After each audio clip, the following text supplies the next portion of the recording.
நடன்னு சொன்னாரு. கரெக்டா இல்லைங்களா? இப்ப எப்படி நடக்க சொல்றாரு? ஞானமாய் நடக்க. அது ஞானம் எங்க கிடைக்கும்? யார் இடத்துல கிடைக்கும்? கர்த்தருக்கு பயப்படுதல சொல்லாமா? கர்த்தருக்கு பயப்படுதல் என்ன கிடைக்குமா? அவர் ஞானம் கொடுக்கிறார். உங்களுக்கு ஞானம் இல்லையா? கவலைப்படாதீங்க, நான் ஞானத்தை தரேன். அதுக்கு நீங்க எனக்கு பயந்து நடங்க. ரெண்டாவது, கர்த்தருடைய ஞானத்தால நீங்க என்ன பண்ணணும்? நடக்கணும். ஞானமாய் நடங்க. ஏன் தெரியுமா ஆண்டவர் ஞானமா நடக்க சொல்றாரு? அப்ப உங்களை புதுசா ஒரு உலகத்துல கண்டுபிடிக்க சொல்றாரா?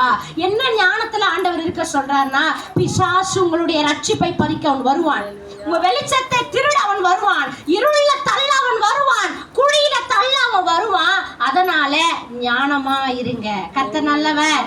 எப்படியா நீங்க நடக்கணுமா?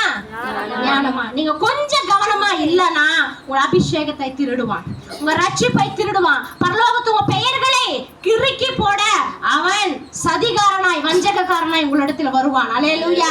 கொஞ்சம் ஞானம் இல்லனா பிசாசு உங்களை விழுத்தி விடுவான். அதுக்காக கர்த்தர் உங்களை பார்த்து சொல்லுகிறார், என் ஜனமே நீங்க ஞானமாய் நடந்து கொள்ளுங்கள்.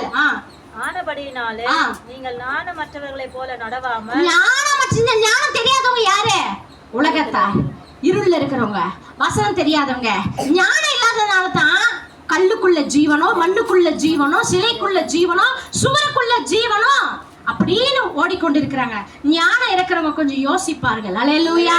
அது கர்த்தரிடத்தில் வருகிற மெய்யான ஞானம். அவங்க கண்கள் திறக்கப்பட்டிருக்கும். அல்லேலூயா. ஞானமற்றவர்களை போல நீங்க நடவாமல் வாசிங்க. அவர்களை போல கவனமாய் நடந்து கொள்ள பார்த்து நாட்கள் பொல்லாதவைகள் ஆனதா.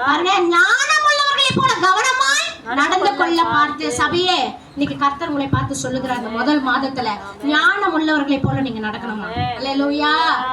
ஞானம் உள்ளவர்களாய் நீங்க நடக்க பார்த்து.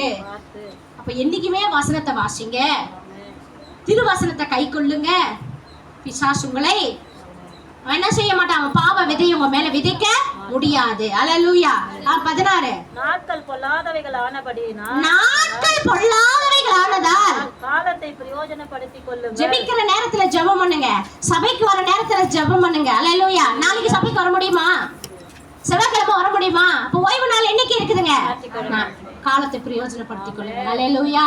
கர்த்தர் நல்லவர், கர்த்தர் பெரியவர். வாசிக்கலாம் எபேசியர் 4:14.